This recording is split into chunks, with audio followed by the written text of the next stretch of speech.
ओम नमो भगवते वासुदेवाय। वासुदेवाय।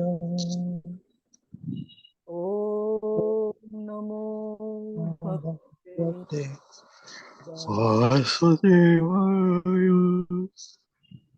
ओम ओम नमो नमो भगवते वासुदेवाय। नारायणं नमस्कृत्य नरं चैव नरोत्तमं देवीं सरस्वतीं व्यासं ततो जयमुदीरये। नष्टप्रायेषु अभद्रेषु नित्यं भागवत सेवया भगवतीरुत्तमश्लोके भक्तिर्भवति नैष्टिकी। कृष्णाय वासुदेवाय देवकीनन्दनाय च नन्दगोपकुमाराय गोविन्दाय नमो नमः। ॐ अज्ञानतिमिरन्धस्य ज्ञानाञ्जनशलाकया चक्षुरुन्मिलितं येन तस्मै श्रीगुरवे नमः। श्रीचैतन्यमनोभीष्टं स्थापितं येन भूतले स्वयं रूप कदा मह्यं ददाति स्वपदान्तिकम्। वन्देऽहं श्रीगुरो श्रीयुतापदकमलं श्रीगुरों वैष्णवांश्च। श्रीरूपं सागरजातां सगना रघुनाथान्वितं तं सजीवं साद्वैतं सावधूतं परिजनसहितं कृष्णचैतन्यदेवं श्रीराधा कृष्णपदान् सगना ललिता श्रीविशाखान्वितांश्च।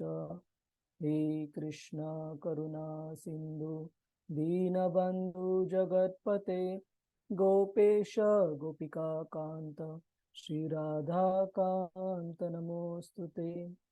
तप्त कांचन गौरांगी श्रीराधे वृंदावनेश्वरी वृषभानुसुते देवी प्रणमामि हरिप्रिये।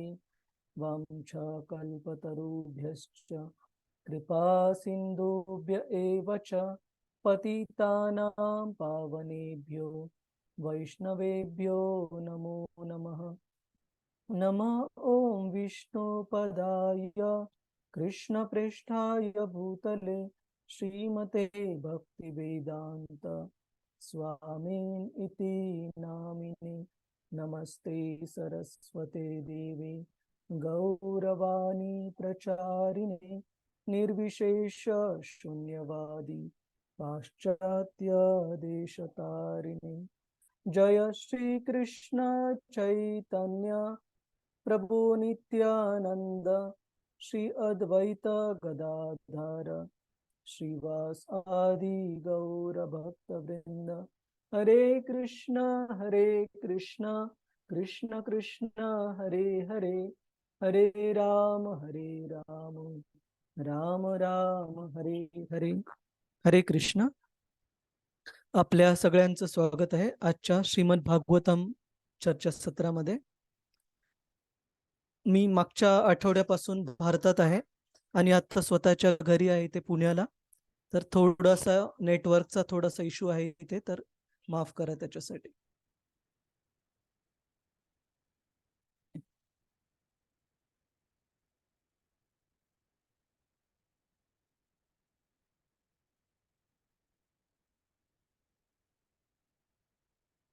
एक मिनिट द्या मला, फक्त मी PDF डाउनलोड करतो मराठी, एक मिनिट।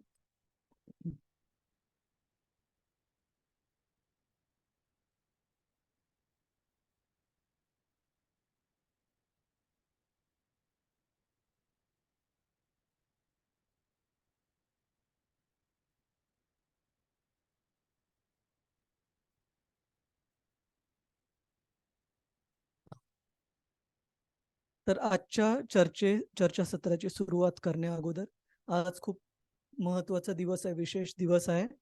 आज श्रीवास ठाकूर जे की पंचतत्वांपैकी एक आहेत. तर आपल्यापैकी बऱ्याच जणांनी ऐकलेलं असेल श्री चैतन्य महाप्रभूंबद्दल, नित्यानंद प्रभूंबद्दल. आपल्यापैकी कुणी असं आहे ज्यांना श्री चैतन्य महाप्रभू किंवा नित्यानंद प्रभू कोण आहेत हे माहित नाहीये? तुम्ही फ्रँकली सांगू शकता, आपण थोडी चर्चा करू त्याच्यावर आणि मग आज श्रीमद भागवतम चर्चेला सुरुवात करू. हरे कृष्ण.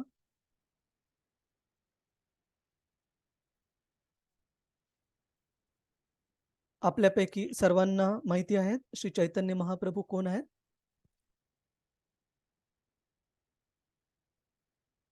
हरे कृष्ण. कृष्ण श्री हरे कृष्ण कृष्ण. श्री कृष्ण चैतन्य आहे. महाप्रभू हो. श्री कृष्ण. हा, कृष्ण आणि राधा ते येत होते. कृष्ण राधा आणि राधा ते राणी. संयुक्त अवतार. करेक्ट. तर श्री कृष्ण चैतन्य, राधा कृष्ण नाही अन्य. किंवा दुसरे पण बरेच वैष्णव सॉन्ग मध्ये आपण पाहतो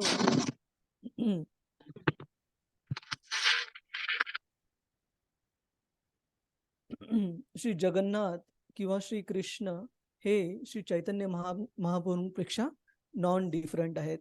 आणि आपण हरे कृष्ण महामंत्र म्हणण्याच्या अगोदर पण पंचतत्व मंत्र म्हणतो, जेणेकरून महामंत्र म्हणताना आपल्याकडून कोणता अपराध होतो, कधी मन आपलं विचलित असतं, डोकं दुसऱ्याच ठिकाणी असतं, तर ह्या अपराधांपासून आपल्याला क्षमा माफी मिळावी म्हणून आपण आधी पंचतत्व मंत्र म्हणतो. तर ह्या पंचतत्व मंत्रामध्ये जसं पंचतत्व, पाच तत्व, पाच हे व्यक्ती आहेत. ते कोणते कोणते आहेत, कोण सांगू शकेल? पंचतत्व मंत्रामध्ये कुणाबद्दल सांगितलेलं आहे?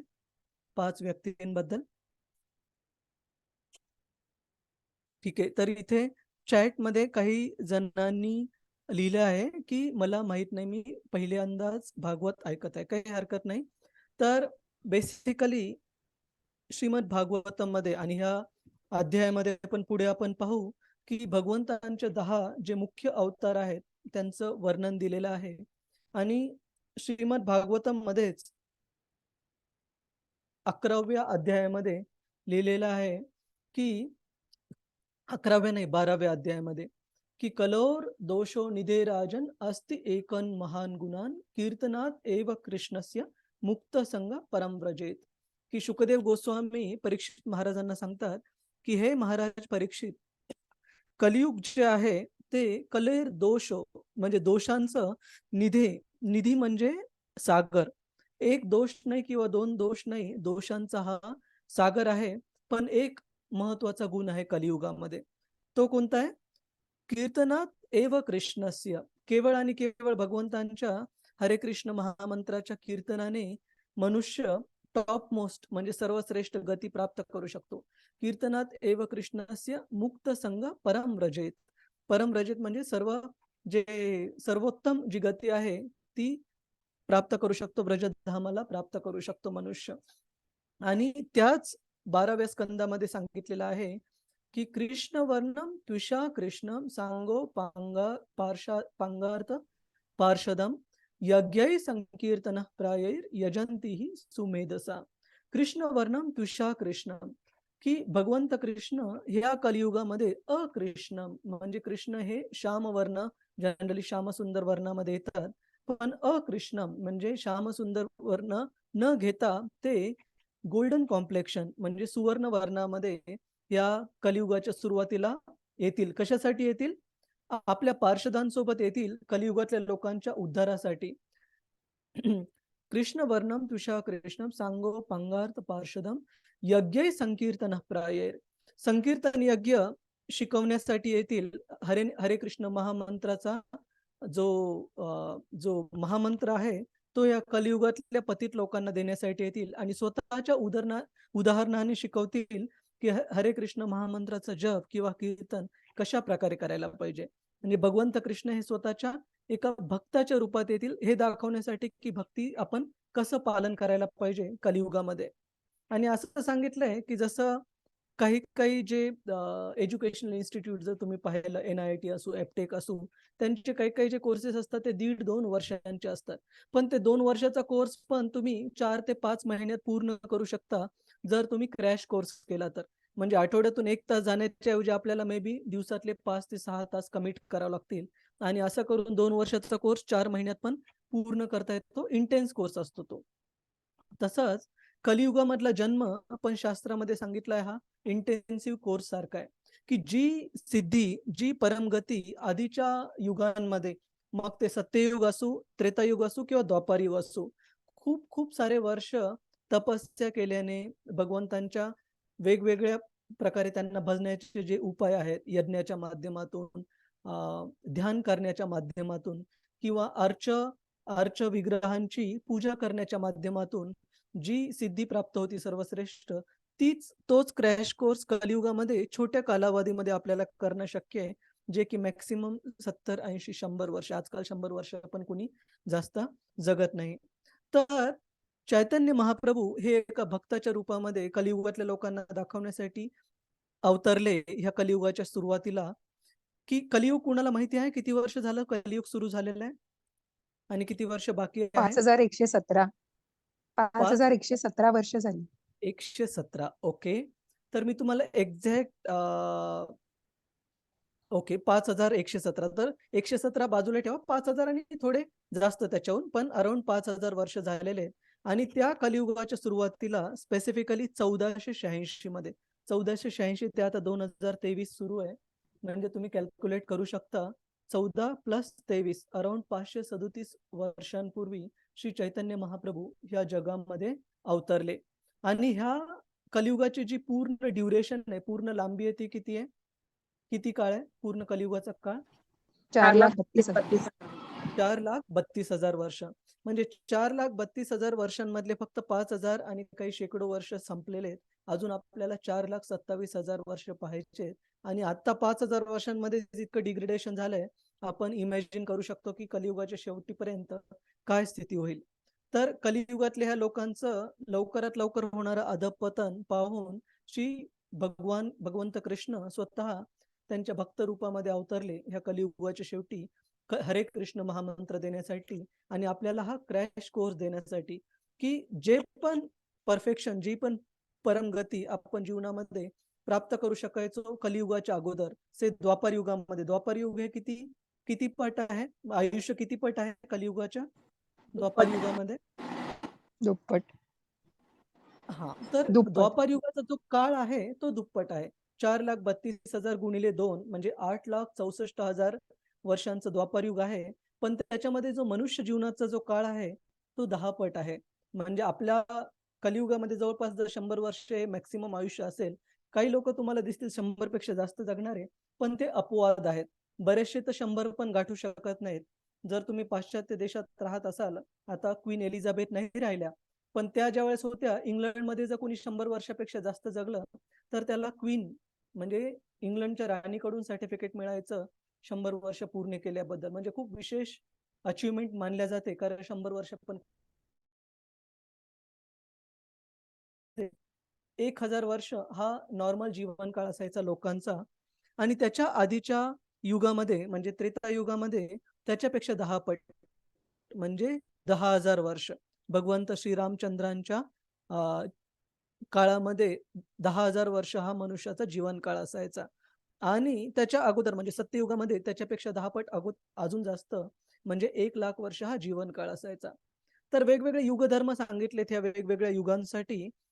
सत्ययुगासाठी कोणता युगधर्म सांगितलेला आहे? कोण सांगेल? तुम्ही हात हात वर करा, म्हणजे वेगवेगळ्या भक्तांना आपल्याला चान्स देता येईल. शिल्पा महाडिक माताजी, हरे कृष्ण. हरे कृष्ण प्रभूजी, दंडवत प्रणाम. तर धन्यवाद. तप सांगितले ना प्रभूजी? हा, तप सांगितलंय. भगवंतांवर ध्यान करणे. ठीक आहे, ध्यान साधना, भगवंतांवर ध्यान करणे हे युगधर्म सांगितलेलं आहे. याचा अर्थ असा नाही की आधीच्या युगांमध्ये हरे कृष्ण महामंत्र जप करून आपण परम गती प्राप्त करू शकत नाही. बिलकुल करू शकतो, पण त्या काळात लोकांमध्ये तेवढं सामर्थ्य होतं की भगवंतांवर ध्यान करण्याचं, आणि तेवढा पण होता आणि तेवढा जीवनकाळ पण होता परिपूर्णता प्राप्त करण्यासाठी. कोणत्या भक्ताचं उदाहरण सांगता येईल कुणाला? सत्ययुगामध्ये ज्यांनी भगवंतांवर ध्यान केलं आणि त्यांना परमगती प्राप्त झाली. भक्त ध्रुव, तुकाराम खूप महाराज. छान. कुणी उत्तर कुणी दिलं आहे? ध्रुव प्रभूजी महाराजांचं. मी. संजना माताजी. खूप छान माताजी. ध्रुव महाराज ज्यांचे की वडील कोण होते संजना माताजी? उत्तानपाद. प्रभूजी त्यांच्या वडिलांचं नाव मला आठवत नाहीये. काही हरकत नाही. उत्तानपाद हे त्यांचे वडील होते, जे की ब्रह्माजींच्या मुलाचे मुलगा, म्हणजे ध्रुव महाराजांचे जे पंजोबा होते ते ब्रह्माजी स्वतः होते. तर सत्ययुगामध्ये ध्रुव महाराज राहायचे.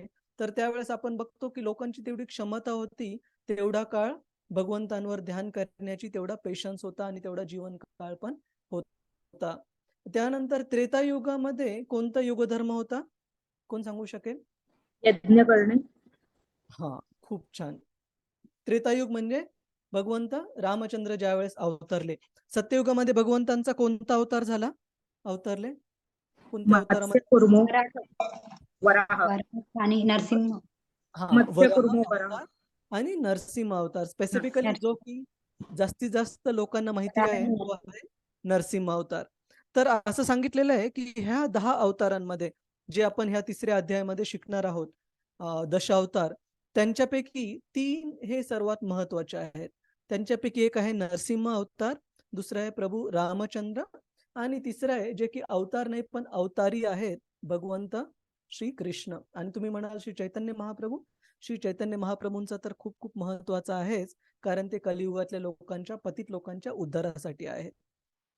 तर हे विशेष महत्वाचे. पण श्री चैतन्य महाप्रभूंचा अवतार हा छिन्न अवतार असं सांगितलंय. छिन्न म्हणजे लपलेला. हा उघड जास्त लोकांना त्यांच्याबद्दल माहिती नाही. आता जर पण तुम्ही गुगल केलं तर तुम्हाला विकिपीडियावर सापडेल श्री चैतन्य महाप्रभूंबद्दल. पण का जास्त लोकांना माहिती नाहीये? कारण शास्त्रामध्ये बाकीच्या अध्यायांसारखं, बाकीच्या अवतारांसारखं श्री चैतन्य महाप्रभूंचं भगवंतांचे अवतार म्हणून विस्तृत वर्णन नाहीये. कारण श्री चैतन्य महाप्रभू हे भक्ताच्या रूपामध्ये भक्ती कशी करायची हे दाखवण्यासाठी आलेले होते. तर आपण होतो त्रेतायुगामध्ये, जिथे यज्ञ करणं युगधर्म होता आणि त्या काळामध्ये लोकांकडे तेवढी सामग्री होती की यज्ञासाठी लागणारी, जसं की यज्ञासाठी खूप मोठ्या प्रमाणामध्ये प्रचुर मात्रेमध्ये आपल्याला तूप लागतं, लोणी लागतं आणि बाकीचे जे आहुती देण्यासाठी लागतात फळ, फळावळ, धनधान्य. आजकाल जर तूप घ्यायचं म्हटलं तर 1 किलोचा डब्बा घ्यायचा म्हटलं तरी 650-700, म्हणजे खूप विचार करून व्यक्तीला घ्यावं लागतं. पण त्या काळामध्ये शेकडो किलो तूप हे वापरलं जायचं यज्ञांसाठी आणि अश्वमेध यज्ञ वगैरे हे महिने वर्ष पण चालायचे. तर तेवढं जी सामग्री होती आणि यज्ञ करण्यासाठी लागणारे जे क्वालिफाईड ब्राह्मण, पात्र ब्राह्मण जे आधीच्या युगांमध्ये उपलब्ध होते, ते पण आता कलियुगामध्ये उपलब्ध नाहीयेत. आणि तेवढा काळ यज्ञ करण्यासाठी लागणारी जी सामग्री, पेशन्स, पात्र असणारे ब्राह्मण, ह्या सगळ्या गोष्टींमुळे कलियुगामध्ये ते युगधर्म म्हणून शक्य नाहीये. आणि त्याचप्रमाणे द्वापार युगामध्ये कोणता युगधर्म होता? कोण सांगू शकेल? मूर्तींची पूजा. हा, भगवंतांच्या अर्च विग्रहाची पूजा हा युगधर्म होता. तुम्ही म्हणाल की मूर्तीमध्ये आणि भगवंतांच्या अर्च विग्रहामध्ये काय फरक आहे? मोरओरलेस सिमिलर आहे, पण फरक छोटासा हा आहे की मूर्ती म्हणजे इट्स अ स्टॅच्यू, पण भगवंतांचा अर्च विग्रह त्याच्यासाठी विशेष प्राणप्रतिष्ठा ही केली जाते आणि भगवंत आणि त्यांच्या अर्च विग्रहामध्ये काहीही फरक नाहीये. आणि आता पण पृथ्वीवर असे स्थान उपलब्ध आहेत जिथं की हे प्राणप्रतिष्ठा ही व्यवस्थित केली जाते आणि भगवंत हे स्वतः अर्च विग्रह रूपामध्ये उपस्थित आहेत खूप सारे ठिकाणी, जसं की जगन्नाथपुरी आहे. त्यानंतर असं सांगितलं जातं की श्रीरंग क्षेत्र मधली जी रंगनाथ स्वामी यांची जो अर्च विग्रह आहे तमिळनाडूमध्ये, त्या अर्च विग्रहाची पूजा आणि स्थापना साक्षात ब्रह्मदेवांनी त्रेतायुगामध्ये केलेली. तर असे बरेच आणि बऱ्याच स्वयंभू मूर्ती आहेत, जसं की श्री राधारमण मंदिर आहे वृंदावन मधलं, आणि बऱ्याच दुसऱ्या ठिकाणचे पण, इस्कॉनचे पण वेगवेगळे मंदिर, तिथं सर्व ठिकाणी प्राणप्रतिष्ठा ही भगवंतांची केली जाते. तर भगवंतांच्या ह्या अर्च विग्रहाच्या पूजा अर्चना ही द्वापार युगामध्ये युगधर्म होता. पण आपण पाहतो की कलियुगामध्ये इथे लोकांना एक महामंत्राचा जप करायला आपण जरी सांगितलं तरी त्यांचं दिनचर्या एवढी बिझी असते की त्याच्यामधून वेळ काढण्यासाठी त्यांना खूप कन्व्हिन्स करावं लागतं आपल्याला की कसं तुम्ही हरे कृष्ण महामंत्र किंवा भगवंतांच्या भक्तीसाठी पण वेळ देऊ शकता. तर बाकीचे सर्व पात्रता कलियुगातल्या लोकांमध्ये बाकीचे युगधर्म पालन करण्यासाठी कमी असल्यामुळे श्री चैतन्य महाप्रभूंनी जी गोष्ट आधीच्या युगांमध्ये खूप मोठ्या तपस्यानंतर उपलब्ध होती ती एकदम क्रॅश कोर्सच्या छोट्या आयुष्याच्या काळामध्ये प्राप्त करण्यासारखी आपल्याला दिलेली आहे. आणि ती कोणती गोष्ट आहे? केवळ आणि केवळ हरिकीर्तनाने, केवळ आणि केवळ भगवंतांचं नामजप करण्याने किंवा भगवंतांच्या नावाचे कीर्तन करण्याने आपल्याला तीच परमगती प्राप्त होऊ शकते जी आधीच्या युगांमध्ये प्राप्त होते. तर असे श्री चैतन्य महाप्रभू हे आपल्या पार्षदांसोबत या कलियुगामध्ये अवतरले आणि त्यांचे वेगवेगळे पार्षद कोण आहेत? कोण सांगू शकेल? कोणता आपण पंचतत्व मंत्र म्हणतो हरे कृष्ण महामंत्राच्या अगोदर? जय श्री श्री कृष्ण गदाधर स्वामी चैतन्य नित्यानंद श्री अद्वैत गदाधर श्रीवासदि गौरभक्त आसादी गौरभक्त प्रभू. श्री कृष्ण चैतन्य प्रभू नित्यानंद श्री अद्वैत गदाधर श्रीवास आदी गौर भक्त वृंद. ह्याच्यामध्ये श्री कृष्ण चैतन्य हे स्वतः श्री चैतन्य महाप्रभू हे भगवंत कृष्ण स्वतः अवतरले. बलराम हे श्री नित्यानंद प्रभूंच्या रूपामध्ये अवतरले आणि अद्वैत आचार्य हे महाविष्णू आणि सदाशिव हे दोन्ही भगवंत महाविष्णू आणि सदाशिव जे की 11 रुद्रांचे स्त्रोत आहेत ते दोन्ही एकत्र बनून अद्वैत आचार्यांच्या रूपामध्ये अवतरले श्री चैतन्य महाप्रभूंचे सहयोगी म्हणून. आणि श्री कृष्ण चैतन्य प्रभू नित्यानंद श्री अद्वैत गदाधर. गदाधर श्रीमती राधाराणी या गदाधर पंडित यांच्या रूपात अवतरल्या आणि भगवंतांचे भक्त जे की जीव तत्व आहेत. जसं आपण पाहतो भगवंत हे कोणतं तत्व आहे?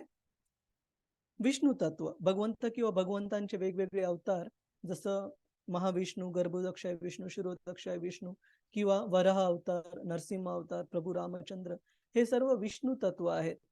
आणि जीव हे तुम्ही, मी, झाड असू, कोणतं पशु पक्षी प्राणी असू, आपण सर्व जीव तत्वांमध्ये मोडतो जे की भगवंतांचे नित्य दास आहेत. तर श्री नारद मुनी हे श्रीवास ठाकूर यांच्या रूपामध्ये श्री चैतन्य महाप्रभूंसोबत त्यांचे सहयोगी आणि त्यांचे भक्त म्हणून अवतरले कलियुगाच्या सुरुवातीला. तर यांच्याबद्दल आपण पुन्हा कधी विस्तृतमध्ये चर्चा करू. पण आजच्या दिवसाचं विशेष हे की आज श्रीवास ठाकूर यांचा तिरोभाव दिवस आहे. तर श्रील प्रभुपाद सांगतात की एक भक्ताचं ह्या जगामध्ये येणं हे साधारण मनुष्यासारखं ह्या जगामध्ये येण्यासारखं नसतं. साधारण मनुष्य हा त्याच्या आधीच्या कर्मांमुळे किंवा त्याच्या भगवंतांपेक्षा वेगळं होऊन आनंद उपभोगण्याची इच्छेमुळे ह्या भौतिक जगामध्ये त्याला फोर्स केलं जातं जन्म घेण्यासाठी, जेणेकरून आपली भगवंतांच्या वेगळं आनंद उपभोगण्याची इच्छा आपल्याला पूर्ण करता यावी. तर पण भगवंतांचे जे शुद्ध भक्त असतात, नित्य सिद्ध भक्त असतात, श्रील नारद मुनींसारखे, ते केवळ आणि केवळ एक कोणत्याही ठिकाणी जातात तर कशासाठी जातात? भगवंतांना त्यांच्या लीलेमध्ये मदत करण्यासाठी किंवा त्यांच्या सेवेसाठी जातात. तर श्रील प्रभुपादजी सांगतात की भगवंतांच्या शुद्ध भक्तांचं ह्या भौतिक जगामध्ये येणं किंवा ह्या भौतिक जगामधून जाणं त्याला आपण जन्म किंवा मृत्यू म्हणत नाही. का?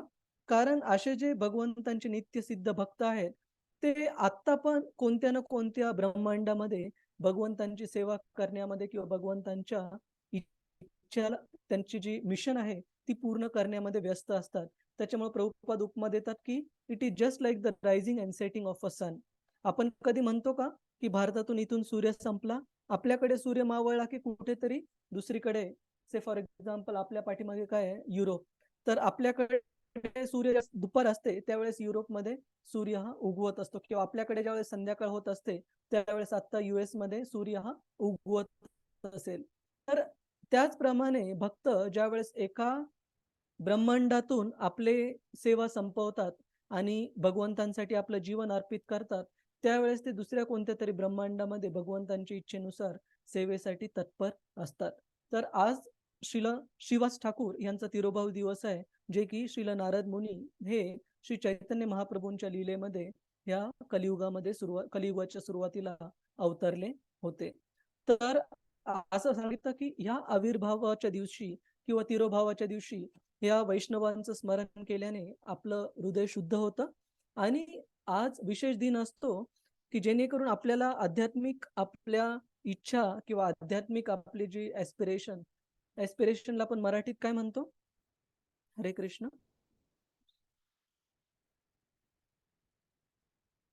इच्छा किंवा आकांक्षा ज्या आहेत आपल्या, त्या आध्यात्मिक प्रगतीसाठी इच्छा आकांक्षा आपण ह्या वैष्णवांना प्रार्थना करून आज जरूर प्राप्त करू शकतो. तर त्यामुळे आज आपण आपल्या ह्या चर्चेची, भागवताच्या चर्चेची सुरुवात श्रील श्रीवास ठाकूर यांच्या स्मरणाने केलेली आहे. कुणाला काही प्रश्न आहे आपण आता जी चर्चा केली त्याच्यावर? हरे कृष्ण. खूप फास्ट होतं, कुणाला काही कळालं नाहीये किंवा काही टेक्निकल वाटलेले, खूप फिलॉसॉफिकल?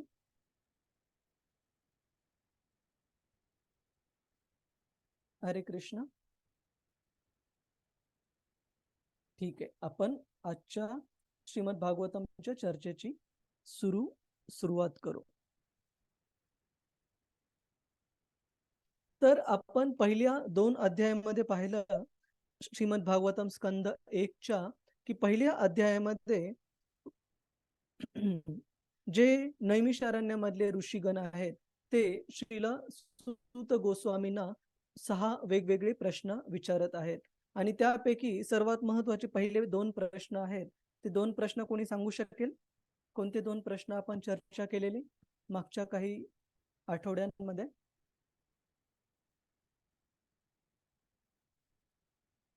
रजनी माताजी, आवाज येत आहे माझा? हो हो प्रभूजी, तुमचा आवाज येतोय, व्यवस्थित येतोय. अच्छा अच्छा, पण उत्तर कोणीच देत नाहीये. उत्तर काय?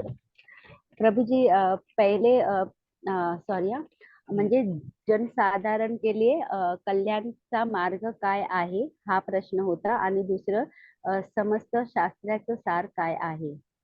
खूप छान. आणि समस्त शास्त्राचं सार भक्ती आहे आणि जनसाधारणचे साठी कल्याणचा मार्ग फक्त तो सुद्धा भक्ती आहे. खूप खूप छान माताजी. तर धन्यवाद. सर्व मनुष्यांच्या मानव कल्याणासाठीच सर्वोत्तम साधन काय आहे आणि सर्व शास्त्रांचा सार काय आहे, ह्या 2 प्रश्नांचं उत्तर श्रील सूत गोस्वामी हे अध्याय क्रमांक 2 मध्ये आपल्याला आपण चर्चा केली. त्याच्यामध्ये त्यांनी भक्ती हे सर्व मनुष्यांच्या जीवन कल्याणाचं परम साधन सांगितल्यानंतर भक्ती कशी करायला पाहिजे आणि आपल्या वर्णाश्रम धर्मातले जे कर्तव्य आहेत त्यांचं पालन भक्तीमध्ये प्रगती करण्यासाठी कसं करायला पाहिजे, ना तर भौतिक इंद्रिय तृप्तीचा लाभ घेण्यासाठी, याच्यावर आपण चर्चा केली. आणि त्यानंतर श्रील सूत गोस्वामींकडून आपण पाहिलं की भक्तीचे वेगवेगळे स्तर कसे प्राप्त होतात. भगवंतांच्या भक्तांची सेवा करण्यापासून, त्यापासून आपल्याला कसं भगवंतांच्या श्रवण करण्याबद्दल भगवंतांच्या रुची निर्माण होते आणि त्या श्रवण करण्याने आपल्या हृदयामधले जे कोणते अनर्थ आहेत ते कशा प्रकारे दूर होतात आणि मनुष्यची निष्ठा, रुची, आसक्ती एका स्तरावरून कशी प्रगती होत जाते आणि अंततः भाव आणि प्रेम कसं मनुष्याला प्राप्त होऊ शकतं या भक्ती मार्गावर, ते आपण पाहिलं. त्यानंतर श्रील सूत गोस्वामी हे भगवंतांचे जे पुरुष अवतार आहेत त्यांच्याबद्दल चर्चा करतात की ह्या पुरुष अवतारांमध्ये, पुरुष अवतार कोणते कोणते आहेत भगवंतांचे? ज्यांनी कुणी उत्तर दिले नाही तुम्ही कृपया हात वर करा आणि चुकलं तरी काही हरकत नाही, आपण फक्त रिवाइज करत आहोत, इथे कुणीही कुणाला जज करणार नाही. तर तुम्ही काही काळजी करू नका, तुम्ही सगळ्यांसमोर उत्तर दिलं आणि चुकलं तर काय होईल. शिरीष तारे बुद्ध आहे, प्रभू रामचंद्र आहेत, प्रल्हाद आहेत, परशुराम आहेत. परशुराम आहेत. प्रल्हाद हे भगवंतांचे भक्त आहेत. बाकीचे जे श्रीकृष्ण अवतार सांगत स्वतः भगवान श्रीकृष्ण. प्रभू रामचंद्र किंवा परशुराम किंवा बुद्ध हे भगवंतांच्या 10 अवतारांपैकी एक आहेत. पण आपण चर्चा केलेली ह्यांची आपण चर्चा अजून नाही केली, ह्यांची चर्चा येईल 3ऱ्या अध्यायामध्ये.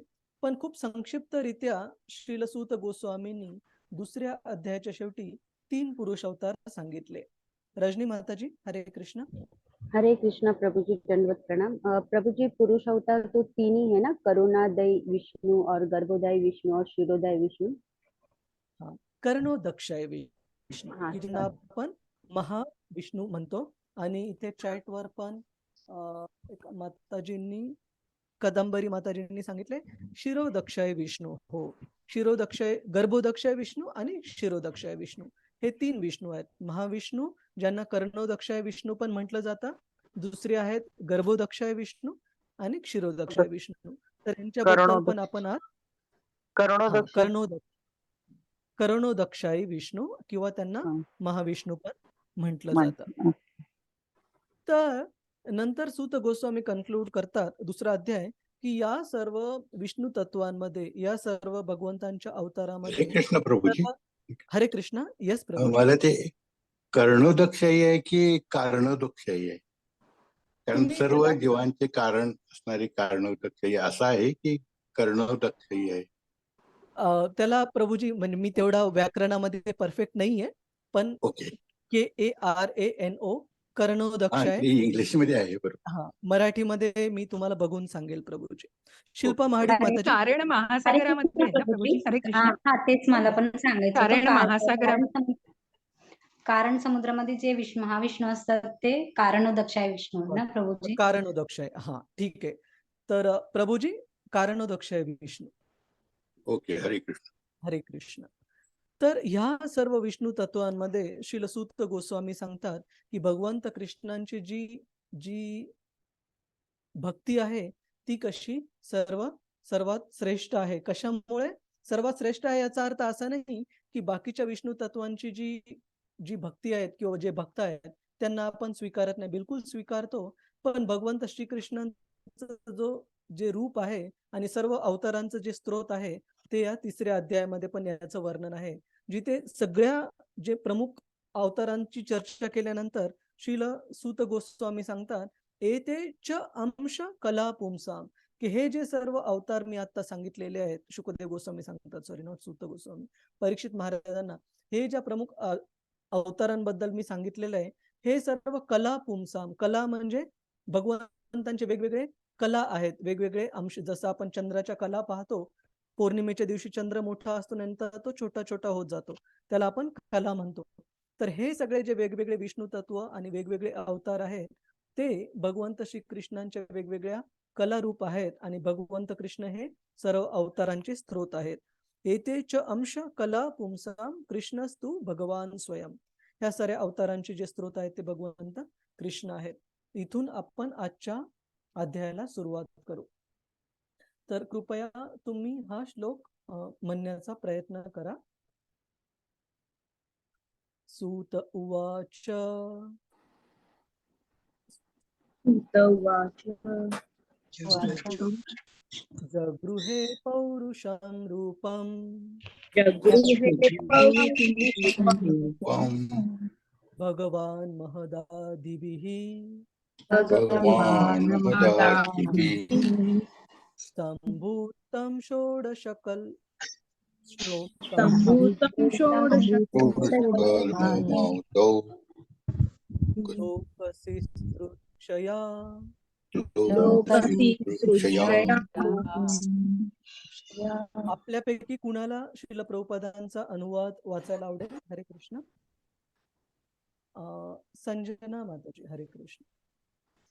हरे कृष्ण. सूत गोस्वामी म्हणाले, भगवंतांनी सृष्टीच्या प्रारंभी आपल्या पुरुष अवताराच्या विश्वरूपात स्वतःला प्रकट केले आणि भौतिक सृष्टीकरिता सर्व मूलभूत तत्वे निर्माण केली. अशा प्रकारे प्रारंभी भौतिक कार्याची 16 तत्वे निर्माण झाली. यात भौतिक विश्व निर्माण करण्याचा हेतू होता. प्रभूजी, तात्पर्य पण वाचायचंय? तात्पर्य आपण चर्चा करू माताजी, किंवा तात्पर्य थोडस मोठं आहे. ओके प्रभूजी. ठीक आहे? हरे कृष्ण. हरे कृष्ण.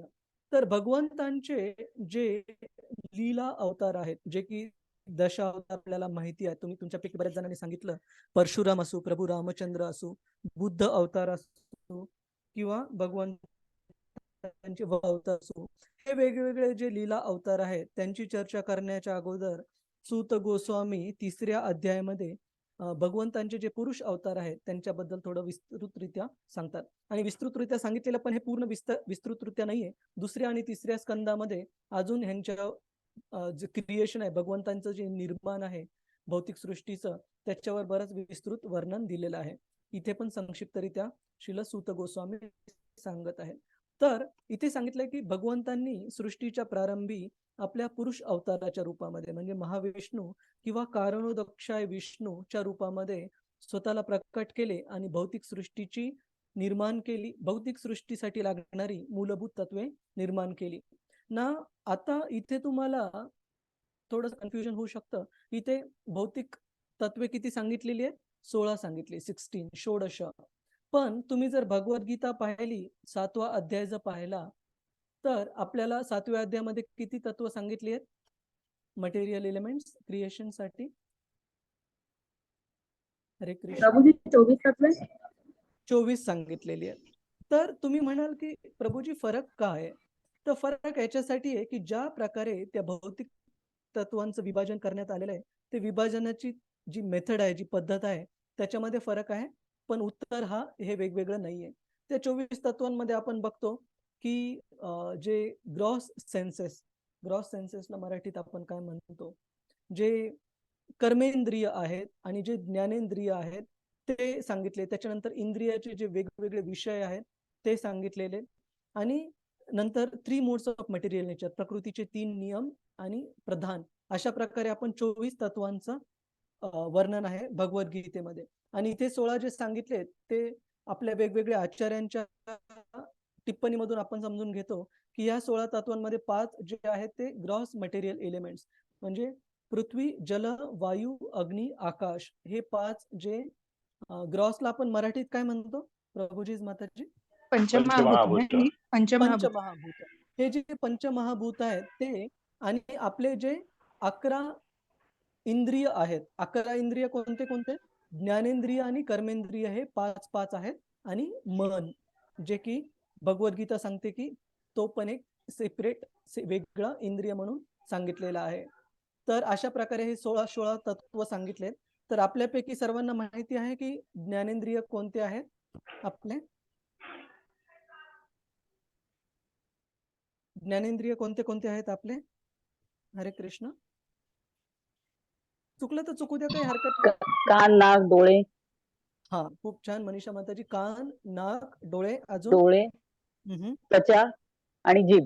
जीभ. खूप छान. तर आईज, इयर, नोज, टंग आणि स्किन, कान, नाक, डोळे, जीभ आणि त्वचा, हे आपले ज्ञानेंद्रिय आहेत. त्याचप्रमाणे कर्मेंद्रिय पण सांगितलेले आहेत. कर्मेंद्रियामध्ये मेनली आपले लिम्स येतात, आपले हात, पाय, व्हॉइस म्हणजे आपली बोलण्याची क्षमता, आणि प्रोक्रिएटरी ऑर्गन म्हणजे जननेंद्रिय, आणि इव्हॅक्युएटरी ऑर्गन्स म्हणजे आपले जे मलमूत्र आहेत ते एक हे करण्याचे जे अवयव आहेत हे कर्मेंद्रियामध्ये सांगितलेले आहे. तर ह्या 11 तत्वांचं मिळून हे भौतिक सृष्टीचं हे मूलभूत तत्व भगवंतांनी बनवलेली आहेत. आणि ह्या तत्वांपासून भौतिक विश्व निर्माण करण्याचा भगवंतांचा हेतू आहे. कोण आहे तिथे भगवंत? विशेषतः कोणत्या पुरुष अवतारांबद्दल सांगितलं जातं इथे? हरे कृष्ण. महाविष्णू किंवा कारणोदक्षाय विष्णू, जे की या भौतिक प्रकृतीला, महत्त्वाला भौतिक प्रकृतीवर ग्लान्स करून म्हणजे त्यांच्यावर दृष्टिक्षेप करून जे महत्त्व म्हणजे ज्याच्यामध्ये आपण सर्व जे प्राणीमात्र आहोत आणि या पृथ्वीतले जे ब्रह्मांडातले जे भौतिक तत्व आहेत ते सुप्त स्थितीमध्ये जिथे उपस्थित असतात. सुप्त म्हणजे झोपलेल्या स्थितीमध्ये, डॉर्मंट स्टेट जी आपण इंग्लिश मध्ये म्हणतो, किंवा सुप्त हे त्याला जास्त बरोबर नाव आहे. सुप्त स्थितीमध्ये, झोपलेल्या नाही. सुप्त स्थितीमध्ये जे असतात सारे प्राणी मात्र आणि भौतिक तत्वे त्याला ऍक्टिव्हेट करतात महाविष्णू किंवा कारणोदक्षाय विष्णू. आणि असं सांगितलं जातं की त्यांना ऍक्टिव्हेट केल्यानंतर महाविष्णूंच्या शरीराचे जे छिद्र असतात, जे रंध्र असतात शरीरावरचे, त्या सर्व रंध्रांमधून वेगवेगळे ब्रह्मांड प्रकट होतात, वेगवेगळे ब्रह्मांड बाहेर येतात. आणि त्या प्रत्येक ब्रह्मांडामध्ये भगवंत विष्णू हे कोणत्या रूपामध्ये प्रवेश करतात? प्रत्येक ब्रह्मांडामध्ये गर्भोदक्षाय विष्णू. गर्भोदक्षाय विष्णू. खूप छान. गर्भोदक्षाय विष्णू ज्यांच्या नाभी मधून कमळ उत्पन्न होते आणि त्या कमळावर प्रत्येक ब्रह्मांडासाठी एक अशा वेगवेगळ्या ब्रह्माजींचा आपल्याला जन्म पाहायला मिळतो. आणि ब्रह्माजींपासून जे सृष्टीची सेकंडरी म्हणजे जे सेकंडरीला आपण मराठीत काय म्हणतो? गौण ना? गौण. प्राथमिक आणि द्वितीय. द्वितीय किंवा गौण निर्माण तयार होतं ब्रह्माजींपासून. म्हणजे भगवंतांनी दिलेले जे इन्ग्रेडियंट्स आहेत, जे भौतिक प्रकृतीचे तत्व आहेत, त्यापासून ब्रह्माजी वेगवेगळ्या ह्या जीवन जे वेगवेगळ्या योनी आहेत त्या निर्माण करतात. मनुष्य योनी असो, प्राण्यांची योनी असो. आणि त्याचं पण वर्णन भगवद्गीतेमध्ये दिलेलं आहे. कशा प्रकारे 8.4 मिलियन 84 लाख वेगवेगळे प्राणीमात्रांच्या ह्या प्रजाती निर्माण केले जातात ब्रह्माजींद्वारे. आणि त्या प्रत्येक प्राणीमात्रामध्ये भगवंत प्रवेश करतात हे क्षीरोदक्षाय विष्णू किंवा परमात्मा रूपामध्ये. आणि पुढच्या श्लोकामध्ये हे पण येईल की या तिन्ही प्रकारच्या विष्णूंना परमात्मा म्हटलेलं आहे. तुम्ही म्हणाल की असं कसं काय प्रभूजी? की महाविष्णू जे आहेत ते पूर्ण सृष्टीचे परमात्मा म्हणून सांगितलं गेलेलं आहे. गर्भोदक्षाय विष्णू जे आहेत ते एका ब्रह्मांडासाठी परमात्मा आहेत. आणि क्षीरोदक्षाय विष्णू जे आहेत ते प्रत्येक प्राणीमात्रासाठी आणि प्रत्येक भौतिक अणूसाठी, सूक्ष्म कणासाठी हे परमात्मा रूपामध्ये आहेत. तर अशा प्रकारे हे 3 पुरुष अवतारांचं वर्णन दिलेलं आहे. आपण पुढच्या श्लोकामध्ये जाऊ. आपल्याला काही याच्याबद्दल कुणाला संशय आहे किंवा काही टीका टिप्पणी आहे किंवा काही प्रश्न आहे? हरे कृष्ण. शिल्पा महाडिक माताजी. हरे कृष्णा प्रभुजी, दंडवत प्रणाम. प्रभुजी मतलब आवाज कारणोदक्षाय विष्णू पासून गर्भोदक्षाय विष्णू होतात. मग ते अनेको असतात का प्रभुजी? अनेको ब्रह्मांडामध्ये? प्रत्येक ब्रह्मांडामध्ये एक गर्भोदक्षाय विष्णू. म्हणजे जेवढे ब्रह्मांड असतील तेवढे गर्भोदक्षाय विष्णू ना प्रभुजी? हो. आणि त्या ब्रह्मांडांमध्ये असंख्य जीव आहेत. जीवांच्या प्रजाती ह्या 84 लाख आहेत, पण नंबर्स हे अनंत जीव आहेत. आणि त्या प्रत्येक जीवामध्ये क्षीरोदक्षाय विष्णू. ठीक आहे. यस प्रभुजी. हरे कृष्ण. तर आपण दुसरा श्लोक वाचू इथे. यस्यांभसी शयानस्य योगनिद्रां वितन्वतः नाभिरुदाम्बुजादासीत्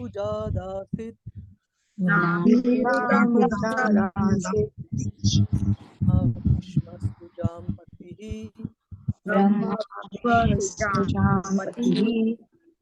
हरे कृष्ण.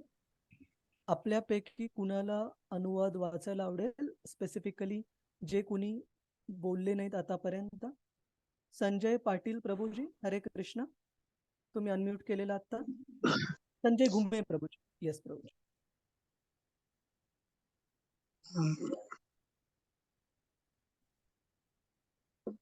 वाचायचे प्रभूजी तुम्हाला अनुवाद? हो सर. हो वाच. हरे कृष्ण प्रभूजी. हरे कृष्ण. कर्णोदय विष्णू हे प्रथम पुरुष. अनुवाद वाचू प्रभूजी. सृजन होते वेळी.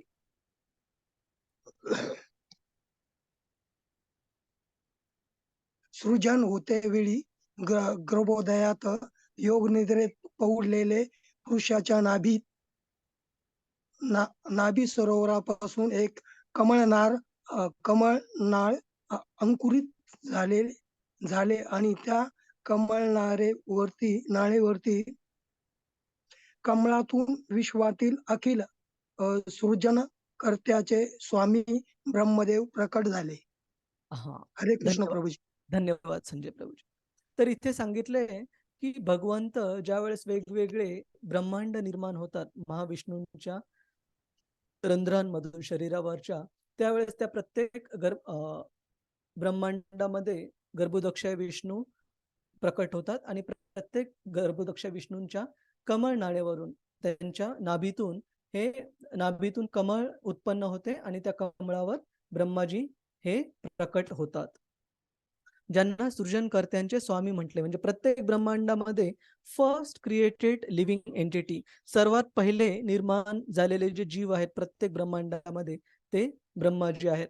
आणि अजून एक महत्वाची समजण्यासारखी गोष्ट आहे की ब्रह्मा असो, इंद्र, चंद्र, वरुण, वायू असो, हे सर्व देवता जे आहेत ते हे पद आहेत. म्हणजे ब्रह्माजी आपले जे आहेत ते एक पद आहे. ह्या ब्रह्माजींचा जन्म पूर्ण संपल्यानंतर आणि आपले ब्रह्माजी शुद्ध भक्त असल्यामुळे ते भगवत धामात जातील. तर ते भगवत धामात झाल्यानंतर पुढच्या सृष्टीमध्ये या ब्रह्मांडामध्ये कोणत्या दुसऱ्या जीवाला जे की पात्र आहेत ब्रह्माजींचं पद घेण्यासाठी, त्यांना ही सेवा दिली जाते. आणि त्यासाठी पात्रता पण दिलेली आहे शास्त्रांमध्ये की असा जीव जो की 100 जन्मांपर्यंत वर्णाश्रम धर्मातले जे कोणते कर्तव्य आहेत त्यांचं परिपूर्ण एकदम बरोबर काटेकोररित्या जो पालन करतो, त्याला ब्रह्माजींचा स्तर प्राप्त होतो पुढच्या जीवनामध्ये. आणि जर भगवंतांना असा एखादा जीव पात्र भेटला नाही, तर असं सांगतात की कधी कधी जे शिवजी आहेत किंवा कधी कधी भगवंत कृष्ण स्वतः पण ब्रह्माजींचं हे पद स्वीकार करतात, जर त्यांना कोणी पात्र जीव भेटला नाही तर अशा. हा, येस प्रभूजी. नाही, एक विचारत होतं, म्हणजे मला थोडं कन्फ्युज आहे म्हणून की हा. ब्रह्माजी हे पहिले पुरुष ना जगामधले का पूर्ण विष्णू आधी? पूर्ण ब्रह्मांडामधले पहिले प्रकट झालेले जीव. ठीक आहे, जीव, सॉरी, पुरुष जीव. हा. तर विष्णूमध्ये आणि ब्रह्माजींमध्ये फरक हा आहे प्रभूजी की विष्णू हे भगवंत आहेत, विष्णू तत्व आहेत, आणि ब्रह्माजी हे जीव आहेत. तुम्ही जसे जीव आहात, मी जसे जीव आहे, तसंच आपल्यासारखं पण विशेष पात्रता असलेले जीव आहेत. ठीक आहे. तर त्याची पात्रता पण शास्त्रांमध्ये सांगितली. जसं मी तुम्हाला सांगितलं, 100 वर्ष जर एखादा व्यक्ती वर्णाश्रम धर्माच्या ज्या कर्तव्यांचं काटेकोरपणे व्यवस्थित जर पालन केलं, तर तो जीव पात्र बनतो ब्रह्माजींचा पद धारण करण्यासाठी, स्वीकारण्यासाठी. तर असे ब्रह्माजी या ब्रह्मांडामध्ये सर्वात पहिले जीव म्हणून प्रकट होतात.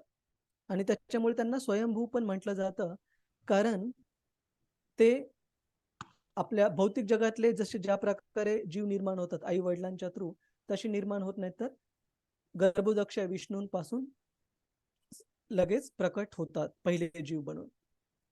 तर आपण आता तिसरा श्लोक पाहू. हरे कृष्ण प्रभूजी. हरे कृष्ण. येस माताजी. प्रभूजी, जर जीव पहिला, म्हणजे एक प्रश्न मनात आला की मग इथे कुठे कर्माची काही संबंधित आहे का प्रभूजी? खूप छान प्रश्न आहे माताजी. इनफॅक्ट हा प्रश्न थोड्या श्लोकानंतर पण विस्तृतरित्या उत्तर मिळेल याचं.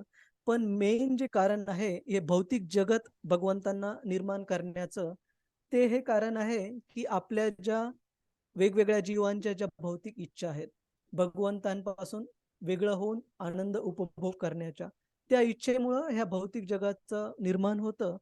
जसं उदाहरण दिलं जातं की आई वडील ज्या वेळेस आई वडिलांच्या मागे लहान मूल हट्ट करतं की वडिलांना किंवा आईला गाडी चालवताना पाहतं, म्हणतं मला पप्पा मला पण कार चालवायची. पण आई वडील विचार करतात, लक्षात घेतात की ह्या लहान मुलाला कारची स्टिअरिंग देणं खूप धोकादायक आहे, शक्य नाही, कारण तो अजून तेवढा मोठा झालेला नाही कारची स्टिअरिंग हँडल करण्यासाठी. मग त्याला ते टॉय कार देतात, एक छोटी गाडी देतात प्लास्टिकची, की आमच्याकडे पण कार आहे, पण तू पण ही छोटी कार खेळ. त्याच प्रकारे ज्या वेळेस जीव असा विचार करतो की भगवंतच हे का सर्व जीवांचे स्वामी आहेत, मी का हे स्वामित्व स्वीकारू शकत नाही, मग भगवंत म्हणतात काही हरकत नाही, तुला प्रयत्न करायचा आहे जीवा, हे घे तुझ्यासाठी एक डमी वर्ल्ड, म्हणजे एक थोड्या काळासाठी निर्माण केलेलं जे भौतिक जगत आहे तिथे तू जा आणि प्रयत्न कर भगवंतांपासून वेगळं राहून उपभोग करण्याचा किंवा स्वामित्व अनुभवण्याचा. आणि त्यावेळेस ज्यावेळेस लहान मूल कंटाळतं की खेळून की आई पप्पा खूप झालं मला ह्या खेळण्यासोबत खेळणं, आता मला तुमच्यासोबत वेळ घालवायला किंवा तुमच्यासोबत राहायला आवडेल. तसंच आपण ज्या वेळेस या भौतिक जगामध्ये भगवंतांच्या विलग होऊन भौतिक आनंद उपभोगण्यासाठी प्रयत्न करतो आणि फ्रस्ट्रेट होतो, निराश होतो, त्यावेळेस आपलं लक्ष परत भगवंतांकडे जातं आणि भगवत धाम आपण प्राप्त करण्याचा प्रयत्न करतो. तर तुम्ही विचारलेला प्रश्न की कर्माचा काही संबंध आहे का, बिलकुल आहे. म्हणजे ब्रह्मा जे तुम्ही म्हणालात प्रभूजी, म्हणजे ब्रह्म जे पहिला जीव आहे, तर तिथे कुठे, कारण आपण इच्छेने येतो, म्हणजे सगळे जीव 84 लक्ष योनीतून इच्छेमुळे जन्म घेतात, पण जे पहिला जीव जसं तुम्ही म्हणालात, तर तिथे कर्माचा संबंध आहे का? पहिला जीव ह्या ब्रह्मांडाच्या निर्माणामध्ये पहिला जीव माताजी. याचा अर्थ तो जीव नवीन आहे असं बिलकुल नाही. भगवद्गीतेमध्ये भगवंत सांगतात की भगवंत स्वतः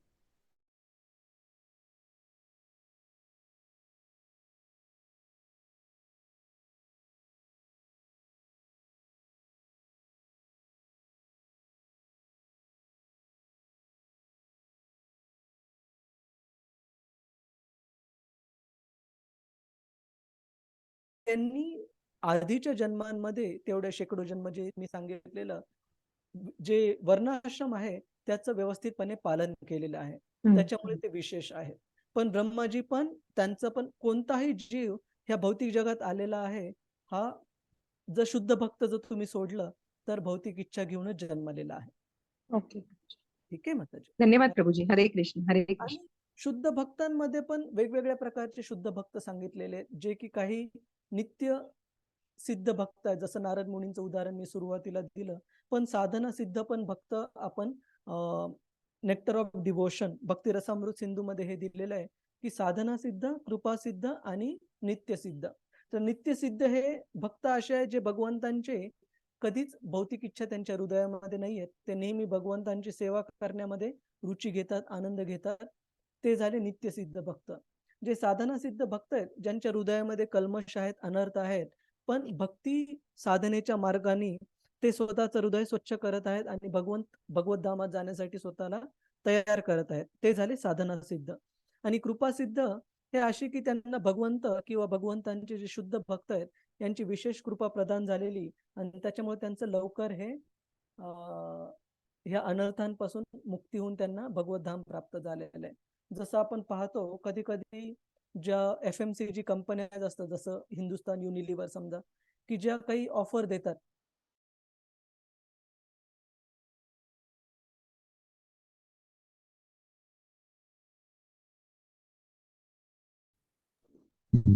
व्हिडिओ फ्रीज झाली.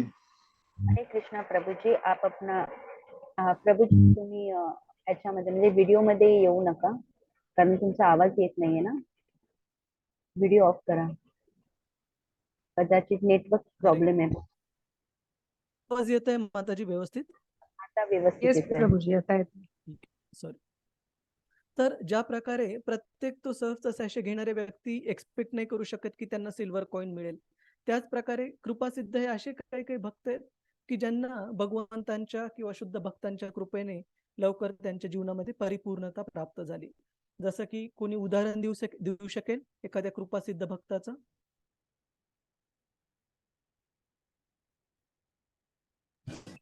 प्रभूजी तुम्ही परत एक्सप्लेन कराल का? तुमचा आवाज ब्रेक असल्यामुळे कळत हा, नाही. अच्छा.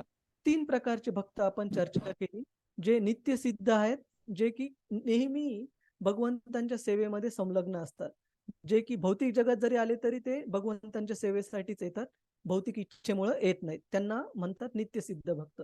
त्याचं उदाहरण आहे नारद मुनी. दुसरं आहे साधना सिद्ध. साधना सिद्ध भक्त म्हणजे असे भक्त तुमच्या आमच्यासारखे, जे की माझ्यासाठी मी सांगू शकतो की माझ्या हृदयामध्ये खूप सारे अनर्थ आहेत, खूप सारे कल्मश आहेत आणि आपण ते अनर्थ स्वच्छ करण्याचा प्रयत्न करत आहोत भक्तीच्या साधना मार्गाने आणि भगवतधाम प्राप्त करण्याचा प्रयत्न करत आहोत. तर असे भक्त झाले साधना सिद्ध भक्त. आणि तिसऱ्या प्रकारचे भक्त आहेत कृपा सिद्ध भक्त. कृपा सिद्ध भक्त जे की भगवंतांच्या किंवा भगवंतांच्या शुद्ध भक्तांच्या कृपेमुळे ज्यांची लवकर जीवनामध्ये परिपूर्णता प्राप्त होते भगवत धामात जाण्यासाठी. तर मी प्रश्न विचारलेला की अशा कोणत्या कृपासिद्ध भक्तांचं उदाहरण तुमच्या लक्षात येत आहे का? शील प्रभुपाद. अच्छा. तर शबरी. श्रील प्रभुपाद हे किंवा प्रल्हाद महाराज हे भगवंत कृष्णांचे नित्य असोसिएट आहेत, नित्य सिद्ध भक्तांपैकी, की ते या भौतिक जगामध्ये त्यांच्या अनर्थांमुळे येत नाहीत कधी. पण जसं उदाहरण आपण पाहायला मिळेल ते मृगारी. संजय प्रभू, हरे कृष्ण. मृगारी. मृगारी, खूप छान. कारण तो कृष्ण मरताना प्रभूजी. नारायण म्हणून मुलाला हाक मारतो. ते अजामेल यांचं उदाहरण माताजी. अच्छा अजामिलांचं. Okay okay. त्यांना पण विष्णू दूतांची कृपा प्राप्त झाली आणि हा. मृगरीत पण आपण बघतो की कुणाची कृपा प्राप्त झाली मृगरीला? नारद नारद मुनी. मुनीची. नारद मुनींची. हा, खूप नारद मुनींची. राईट. तर जिथं की त्यांना खूप सारा वेळ लागला असता जर त्यांना ही कृपा प्राप्त नसती झाली त्यांच्या हृदयातले कल्मश दूर करण्यासाठी, पण नारद मुनींच्या इंटरव्हेन्शन त्यांच्या मदतीमुळे त्यांचं हे फास्ट फॉरवर्ड झालं आणि जीवनामध्ये परिपूर्णता ही लवकर प्राप्त झाली. हे झाले कृपासिद्ध. तर असे 3 वेगवेगळ्या प्रकारचे भक्त असतात. तर ब्रह्माजींबद्दल जो ओरिजिनल प्रश्न होता की आपल्या कर्माचं आणि या भौतिक जगाचं रिलेशन काय, संबंध काय? तर आपल्या वेगवेगळ्या कर्मांनुसार आपल्या वेगवेगळ्या इच्छा, आपले ॲस्पिरेशन्स, आकांक्षा बनतात आणि त्या इच्छा, आकांक्षा भौतिक जगातल्या पूर्ण करण्यासाठी जन्मांतरामध्ये आपण या भौतिक जगामध्ये येत राहतो. जोपर्यंत पूर्ण भौतिक इच्छा, आकांक्षा आपण ह्या साफ करत नाही, क्लीन करत नाही आपलं हृदय आणि भगवत धामात जाण्यासाठी आपण आपलं हृदय तयार करत नाही, तोपर्यंत आपल्याला यावं लागेल. तर हा प्रश्न क्लिअर आहे माताजी? येस प्रभूजी. धन्यवाद प्रभूजी. हरे कृष्ण. हरे कृष्ण. तर एकदा मी क्विकली तर या आठवड्यात थोडंसं ऍडजस्ट करा नेटचं, कारण मी माझ्या मोबाईलवरून कनेक्टेड आहे, त्याच्यामुळे इतकं छान कनेक्शन नाहीये. वायफायवर थोडं अजून स्टेबल कनेक्शन असतं. ठीक आहे, आपण आता पुढे जाऊ.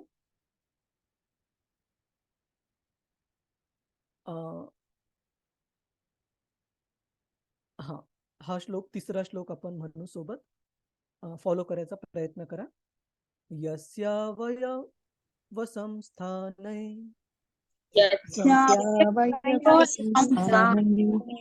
कल्पितो लोकविस्तरः तद्वै भगवतो रूपम् विशुद्धं सत्त्वमूर्जितम्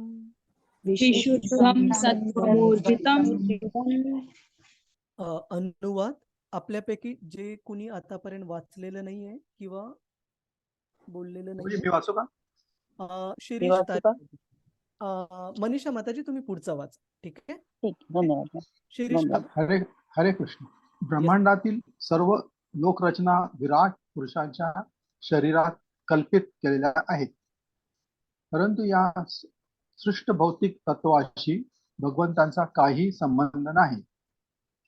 त्यांचा श्री विग्रह शाश्वत रूपाने विशुद्ध दिव्य रूपात स्थित असतो. हरे कृष्ण. धन्यवाद प्रभूजी. तर हा खूप महत्वाचा श्लोक आहे हे जाणून घेण्यासाठी की भगवंतांचा ह्या भौतिक जगताशी संबंध आहे पण आणि नाही पण कशा प्रकारे. तर आपण मागच्या श्लोकामध्ये पाहिलं की भगवंतांनी ह्या भौतिक सृष्टीच्या निर्माणासाठी तत्वे निर्माण करून दिली, उपलब्ध करून दिली आणि नंतर ब्रह्माजी हे सेकंडरी क्रिएटर, गौण निर्माण जे आहे भौतिक जगताचं ते ब्रह्माजी प्रत्येक ब्रह्मांडामध्ये जाऊन करतात. तर भगवंतांच्या शक्ती रूपाने, त्यांच्या एनर्जीज रूपाने हे जे जगत आहे, भौतिक जगत आहे, ब्रह्मांड जे आहे त्याच्याशी भगवंत हे रिलेटेड आहे, त्यांचा संबंध आहे. पण ते स्वतः व्यक्तिशः जे आहेत ते ह्या भौतिक जगातल्या भौतिक तत्वांपासून हे वेगळे आहेत आणि यांच्या परे आहेत. जसं उदाहरण दिलं जातं की एक जेल, एक प्रिझन हाऊस, त्याचं उदाहरण घ्या तुरुंगाचं. तुरुंगामध्ये वेगवेगळे प्रिझनर्स, वेगवेगळे आपण कैदी पाहतो आणि त्याच तुरुंगामध्ये आपण पाहतो की जेलर पण असतात जे की त्या तुरुंगाचे इन्चार्ज असतात. तर तुम्ही म्हणाल की जेलर पण दिवसभर तिथे जॉब करतात, तिथे बसतात आणि कैदी पण दिवसभर तिथे असतात, मग दोन्ही बांधले गेलेले आहेत का? तर त्याचं उत्तर आहे नाही. जेलर हे त्यांच्या ड्युटीसाठी तिथे असतात आणि ते बद्ध अवस्थेत नसतात. त्यांनी जर विचार केला की या तुरुंगाच्या बाहेर थांबायचं किंवा मला हा जॉब करायचा नाही, तर त्यांच्यावर बंधन नाहीये तुरुंगात थांबण्यासाठी. पण कैद्यांचं तसं नाहीये. कैदी हे जबरदस्तीने त्यांची जी मेंटॅलिटी आहे ती रेक्टिफाय करण्यासाठी, त्यांची जी मानसिकता आहे ती दुरुस्त करण्यासाठी त्या जेलमध्ये त्यांना ठेवलेलं आहे. त्यांना ते बंधनकारक आहे, पण जेलरसाठी ते बंधनकारक नाहीये. त्याचप्रमाणे भगवंत, मग ते महाविष्णू असू किंवा गर्भोदक्ष विष्णू असो प्रत्येक ब्रह्मांडात येणारे, किंवा क्षीरोदक्ष विष्णू असो प्रत्येक प्राणी मात्रात येणारे, हे या भौतिक जगात असले तरी ह्या भौतिक जगातले नाही आहेत. ते जेलरच्या उदाहरणाप्रमाणे ते ह्या भौतिक जगातले जे तत्व आहेत त्यांच्यापेक्षा परे आहेत आणि त्यांच्यासाठी बंधनकारक नाहीये या भौतिक जगात राहणं. कुणाला काही प्रश्न आहे या गोष्टीवर की भगवंतांचा संबंध आहे पण आणि नाही पण या भौतिक जगाशी? हरे कृष्ण. प्रभूजी आपण असं शिकलो की प्रत्येक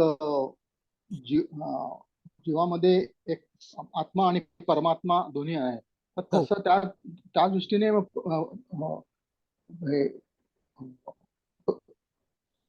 भगवंत सगळ्या जीवामध्ये आहेत ना? हो हो प्रभूजी.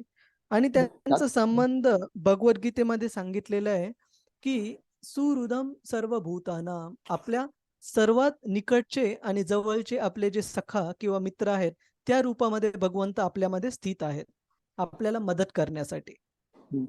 तर तो संबंध आहे. फक्त फरक आहे की या भौतिक जगात राहून पण भौतिक जगाच्या परे आहेत ते, म्हणजे बंधनकारक नाहीये त्यांच्यावर इथे. ठीक आहे प्रभूजी. आपल्यावर जास्त बंधनकारक आहे कारण आपण भगवंतांपासून विलग राहून भौतिक उपभोग करण्याची इच्छा बाळगली, त्याच्यामुळे आपल्याला इथे राहून स्वतःची मानसिकता दुरुस्त करणं हे बंधनकारक आहे. पण भगवंतांबद्दल तसं नाहीये. ठीक आहे शिरीष प्रभूजी. हा समजलं प्रभू. हरे कृष्ण. हरे कृष्ण. अजून कोणत्या भक्तांचा काही प्रश्न आहे? ठीक आहे.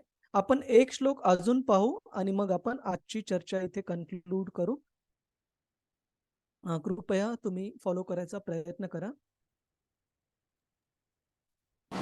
चंत्यदो रूपम उदग्रचक्षुषा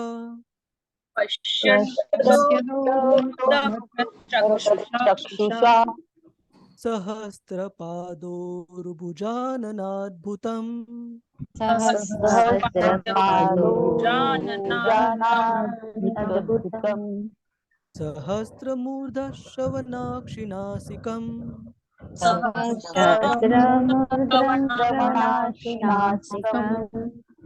सहस्रमौल्यम्बरकुण्डलोलसत्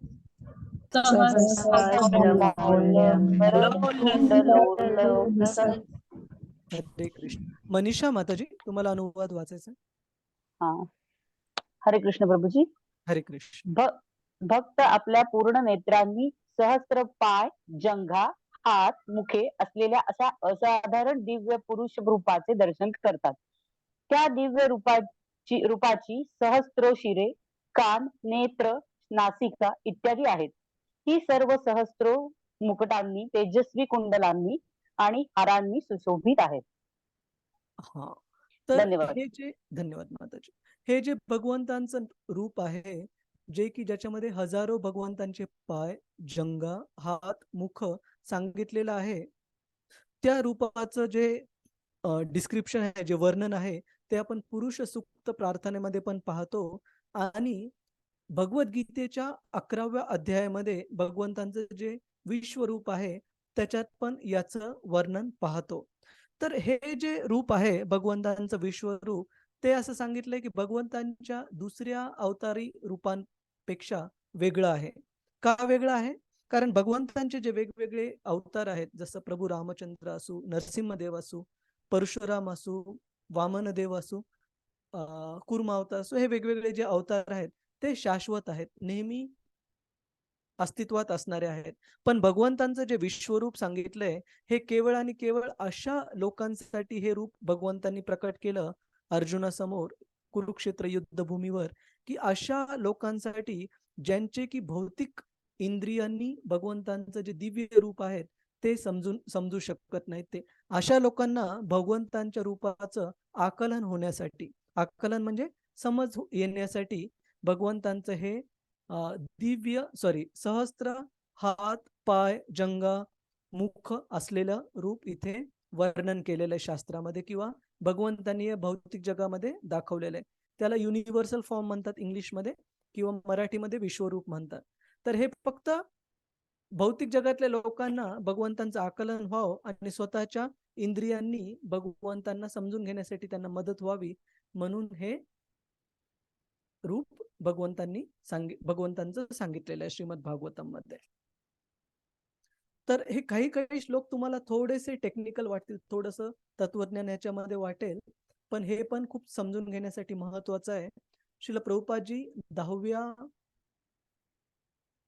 अध्यायामध्ये भगवद्गीतेच्या 8वा का 9वा श्लोकाच्या तात्पर्यामध्ये लिहितात, केवळ भगवंत कृष्ण महान कसे आहेत ते समजून उपयोग नाही, ते कशा प्रकारे महान आहेत ते जाणणं जास्त महत्वाचं आहे. का? कारण ते जर आपण जाणलं भगवंत कृष्ण महान कशा प्रकारे, तर आपण त्यांची जी समज आहे ती आपल्याला भक्तीमध्ये अजून दृढ होण्यासाठी मदत करेल. त्याच्यामुळे जे कधी कधी तत्वज्ञान थोडंसं वाटतं, फिलॉसॉफिकल टेक्निकल वाटतात काही श्लोक, पण त्यांना आपण पूर्ण व्यवस्थितरित्या समजून घेण्याचा प्रयत्न केला पाहिजे, त्यांना टाळलं नाही पाहिजे. आज आपण इथे आपली चर्चा इथे कन्क्लूड करू. आपल्यापैकी कुणाला काही प्रश्न किंवा काही टीका टिप्पणी आहे आज आपण जी चर्चा केली त्याच्यावर? हरे कृष्ण. हरे कृष्ण प्रभूजी. हरे कृष्ण. संजना माताजी. येस माताजी. प्रभूजी, तुम्ही आता सांगितलं की जे विश्वरूप जे आहे ते अशा लोकांसाठी जे त्यांच्या भौतिक इंद्रियांनी भगवंतांना बघू नाही शकत, जे त्यांचं रूप आहे जे बघू नाही शकत, समजू नाही शकत. हो, म्हणजे समजू नाही शकत की कसं आहे एक्झॅक्टली. तर मग भगवंतांनी अर्जुनालाच का दाखवलं, दुसऱ्यांना पण दाखवू शकले असते त्यांचा विश्वरूप, त्याच्या मागे काय कारण आहे? खूप छान प्रश्न आहे. आणि ह्या प्रश्नाचं उत्तर श्रील प्रभुपादांनी तात्पर्यामध्ये 11व्या अध्यायामध्ये खूप छान दिलेलं आहे, की अर्जुनाला याच्यासाठी दाखवलं की अर्जुन हे भगवंतांचे महान भक्त आहेत आणि अर्जुनाने विश्वरूप भगवंतांना दाखवण्यासाठी प्रार्थना केली, याच्यासाठी की जेणेकरून फ्युचरमध्ये भविष्य काळामध्ये कोणी व्यक्ती स्वतःला जर पूर्ण पुरुषोत्तम भगवंत म्हणून खोट्या प्रकारे प्रस्तुत करत असेल सामान्य मनुष्यांसमोर, तर त्या सामान्य मनुष्यांनी त्यांना प्रश्न विचारला पाहिजे की तुम्ही जर पूर्ण पुरुषोत्तम भगवंत आहात तर ज्या प्रकारे भगवंत कृष्णांनी विश्वरूप प्रकट केलं अर्जुनाच्या समोर, तुम्ही पण विश्वरूप प्रकट करा. एक बेंचमार्क राहण्यासाठी भगवंत सामान्य जीवांपेक्षा वेगळे कसे आहेत. आणि अर्जुनाच्या समोर का प्रकट केलं? कारण अर्जुन हे त्यांचे प्रिय भक्त होते आणि त्यांना पण दिव्य चक्षु प्रदान करावं लागले भगवंतांना. साधारण डोळ्यांनी अर्जुन पण पाहू शकले नाहीत विश्वरूप. पण ऍटलिस्ट आपण भगवद्गीतेमधलं किंवा पुरुष सुक्त प्रार्थनेमधलं ते डिस्क्रिप्शन वाचून हे समजू शकतो की या भौतिक जगामधले जसं सांगितलेलं आहे की ह्या पृथ्वीवरचे जे वेगवेगळे मोठे मोठे वृक्ष आहेत महाकाय, ते कसे भगवंतांच्या अंगावरील केसांप्रमाणे आहेत, किंवा सूर्य आणि चंद्र जे आहेत ते भगवंतांच्या डोळ्यांप्रमाणे आहेत. हे वेगवेगळे विश्वरूपाचे वर्णन आपण ऐकतो. ठीक आहे माताजी. कशामुळे विश्वरूप दाखवलं आणि अर्जुनालाच का दाखवलं? कारण अर्जुनाच्या माध्यमातून सामान्य जीवांना तुमच्या माझ्यासारख्या भगवंत प्रचार प्रसार करत आहे, स्वतःबद्दल समजावून सांगत आहे. हो प्रभूजी, मग कलियुगामध्ये पण काही अशी भगवंतांचे जे भक्त आहेत ज्यांची भक्ती म्हणजे खूप प्युअर फॉर्म मध्ये होती, त्यांना पण भगवंतांनी का नाही दाखवलं विश्वरूप? प्रश्न कशा प्रकारचे भक्त, ज्यांची भक्ती काय आहे? ज्यांची भक्ती प्युअर होती, जे कलियुगामध्ये पण होऊन गेले खूप सारे, जे संत वगैरे होऊन गेले, त्यांची पण भक्ती खूप प्युअर होती. म्हणजे सगळ्यात जास्त फेमस जे एक्झाम्पल ते संत मीराबाई यांचं पण आहे. तुकाराम महाराज पण आहेत. तुकाराम महाराज, मीराबाई, ज्ञानेश्वर महाराज, ज्ञानेश्वर महाराज, मुक्ताबाई, संत मुक्ताबाई वगैरे. तर मग यांना का नाही दाखवलं विश्वरूप? विश्वरूप जे आहे ना माताजी, तुम्ही जर भगवद्गीतेचा 11वा अध्याय वाचला तर ते खूप अट्रॅक्टिव्हला आपण मराठीत काय म्हणतो, खूप आकर्षक असं रूप नाही भगवंतांचं. खूप काय म्हणतात त्याला,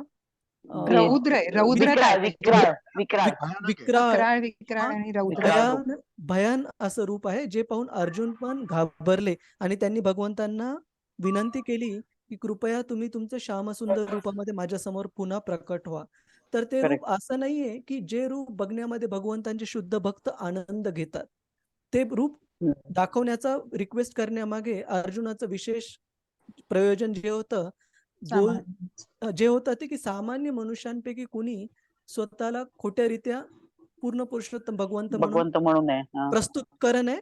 आणि प्रस्तुत जरी केलं तरी सामान्य मनुष्याला एक बेंचमार्क राहावं की कुणाला भगवंत म्हणून ओळखायचं, कुणाला भगवंत म्हणून सामान्य मनुष्य म्हणून ओळखायचं.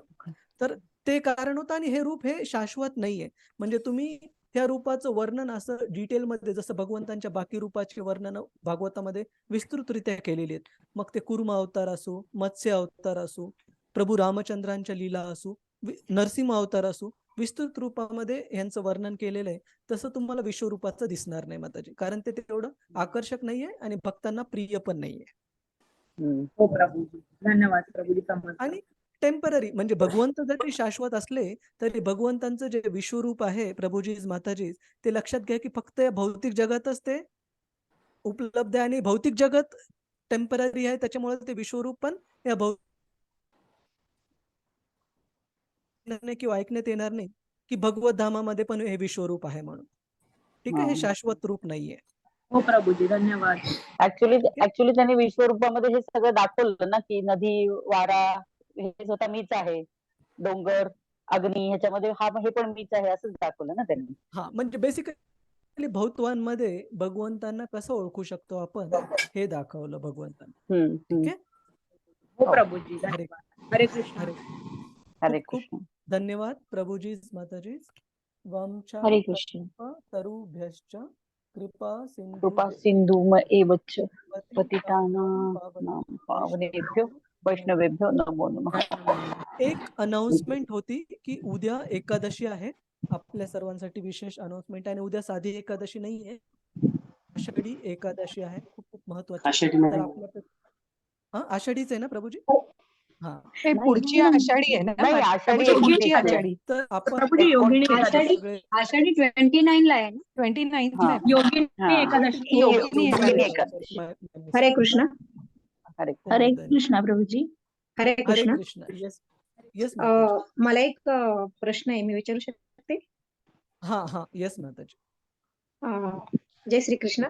मी असं विचारत होते हरे की आपण जे स्तोत्र वगैरे म्हणतो, तर त्या स्तोत्रामध्ये समजा बालाजीचं व्यंकटेश स्तोत्र की तुम्ही मध्यरात्री वाचलं तर तुम्हाला हा अनुभव येईल, किंवा शिवलीलामृत असू दे, गुरुचरित्र असू दे, जे कुठं काही ना काही तुम्ही असं केलं तर असं होईल, पण प्रत्यक्षात तसं होत नाही. तर ह्याचं कारण काय आहे? आपण किती समजा 1 वर्ष जरी वाचलं, त्यांनी जर 3 महिने, 3 दिवस, 21 दिवस दिलेलं असतं आणि तेवढ्या श्रद्धेनं, आता मी असं विचारलं तर लोक काय म्हणतात की नाही तुमची तेवढी श्रद्धा नसेल, पण जर तेवढ्या अर्थतेनं, श्रद्धेनं, पण काहीतरी पाहिजे म्हणूनच असं जर केलं तर तसा अनुभव येत नाही. त्याचं कारण काय?